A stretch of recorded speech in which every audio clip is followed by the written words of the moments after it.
Most of my work is mostly geared towards bringing women's histories to the foreground. My intention is to acknowledge the history that we come from, which is negative, but they're also quite positive positions that women, not just in my family, but in the history of Africa and abroad, have existed but haven't really been acknowledged. So my work is about speaking about myself, my identity, and those who are closely, I suppose, aligned within this generation as millennials, speaking about how popular culture informs ways of myth-making and history-making, but also combining that with views of the past and how we can make women's histories appear, I suppose, as they were. I'm not quite sure if that is the way that they were, but it is all about representation, and I'm just representing an alternative history, but I'm trying to say that it shouldn't be alternative, it should be part of main history. Well, I hope that people have conversations amongst themselves about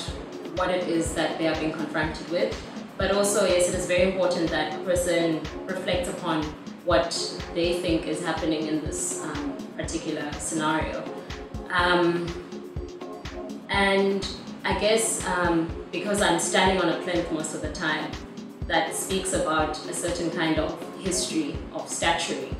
and usually I'm juxtaposed against a colonial male figure, white male figure, and I'm hoping that people can see that and try and interrogate the two imageries that they're seeing in front of them, and that they can try and figure out what it means. I'm not necessarily there to tell people what my work means, as I'm standing there statuesque and I don't speak to anyone, I don't tell them what it's about. But it is about that discomfort within the landscape and trying to figure out what is wrong with the picture, what is right with it, and get people speaking about these histories that we've just put in our landscape but have never stopped to say, wait, hold on, do we still agree with these figures? Colonial statues are from a particular era, and right now we're in democratic South Africa. So what happens when those regimes, apartheid, colonialism, fall, even though their power is still very inherent within our society? So I would like for people to question these things, and even if they do have an answer, I'm not willing to particularly say whether it's right or wrong. Art has made me very observant of our social structures, and it has made me very conscious, I suppose, of myself and in relation to the world and society that I currently live in. I found that I've had to slow down and listen and be silent and take in what is going on around me, opposed to always being, I guess, sucked into the void that is our fast-paced lives that we live today. And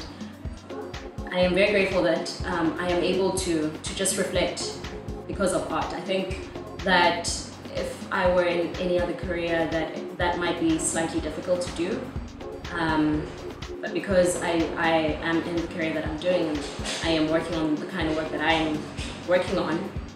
it has caused for me to just slow down and observe